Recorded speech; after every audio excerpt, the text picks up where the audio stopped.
नमस्कार दोस्तों, हम आज लेकर आए हैं तकदीर का खेल की कहानी। बात बहुत पुरानी है। गुजरात के सूरत शहर में मानसुख लाल नाम के एक व्यापारी थे। इनका कीमती रत्न का कारोबार था। इनका कारोबार दुनिया के कई देशों में फैला हुआ था। पूरे सूरत शहर में इनका मान और सम्मान था। मानसुख लाल के दो बेटे थे, जिसका नाम रामलाल और श्यामलाल था। रामलाल को दौलत और रुतबे का बहुत घमंड था, जबकि श्यामलाल एक शरीफ और सुलझा हुआ इंसान था।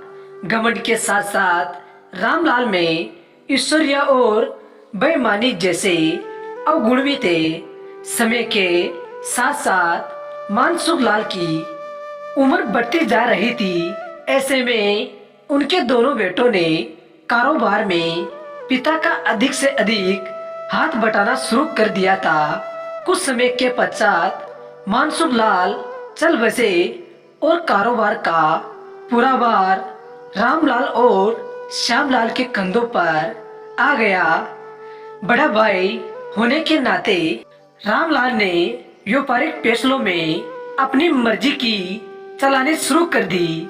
रामलाल बेईमानी और मक्कारी भरे फैसले लेने लगा। असली रतन के नाम पर वह नकली रतन का व्यापार करने लगा, जिससे उसका मुनाफा बढ़ने लगा। इस मुनाफे से उसका बाकी बचा चरित्र भी काला हो गया। दौलत के घमंड में वह परिवार में उन्मादी जैसा व्यवहार करने लगा। दूसरी तरफ शरीफ और सुलझे हुए श्यामलाल को शुरू में रामलाल की बेईमानी का अलम तो नहीं हुआ, परंतु जब उसने उसके व्यापार में परिवर्तन देखा तो पूरे माजरे को समझने में उसे ज्यादा देर नहीं लगी। रामलाल की करतूतों से श्यामलाल को बड़ा दुख हुआ। उसने रामलाल को समझाने और सही रास्ते पर लाने की कोशिश भी की, परंतु वह नाकाम रहा। उल्टे रामलाल श्यामलाल से खपा हो गया और व्यापार में बंटवारे का बहाना ढूंढने लगा। बंटवारे में भी उसने बेईमानी की साजिश रची, घर में कलह का माहौल पैदा किया। अतः रामलाल अपनी साजिश में सफल रहा और श्यामलाल के हिस्से के व्यापार में भी वह कब्जा कर बैठा। रामलाल के व्यवहार से दुखी होकर श्यामलाल ने शहर में दूसरी जगह अपना ठिकाना बनाया और रतन के अपने व्यापार को नए सिरे से शुरू किया।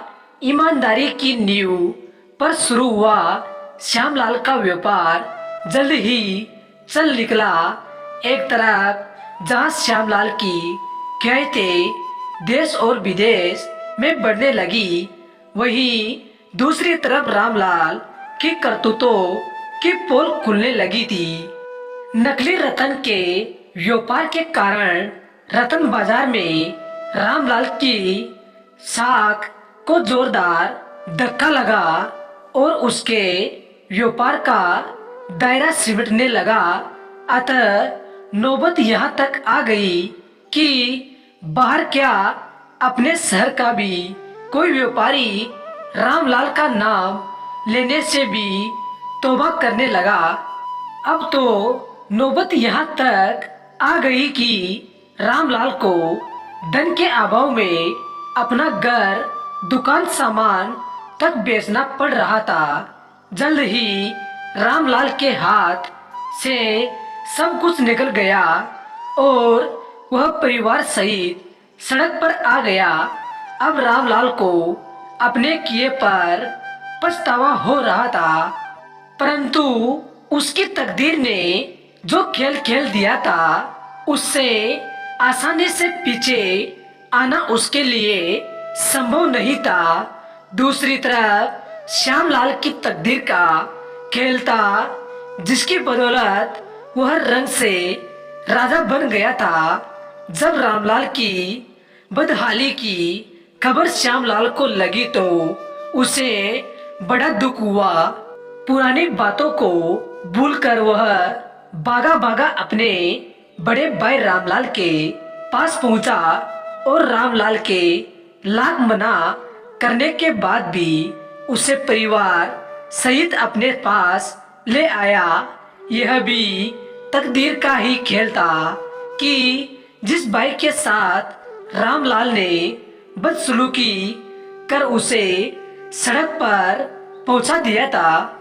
कहानी से शिक्षा, इस कहानी से यह शिक्षा मिलती है कि तकदीर कब किसके साथ क्या खेल खेल दे इसका अंदाजा कोई नहीं लगा सकता।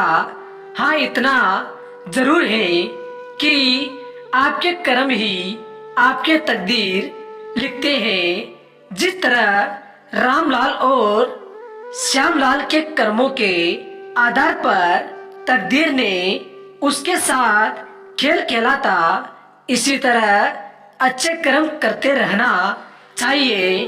क्या पता कल तकदीर आपके साथ क्या खेल खेल जाए। इसलिए कहते हैं तकदीर का खेल निराला है। जय श्री गणेशाय नमः। दोस्तों, अगर हमारी कहानी आपको अच्छी लगी हो तो चैनल को सब्सक्राइब, लाइक सही जरूर करें और कमेंट पर जरूर बताएं। धन्यवाद दोस्तों।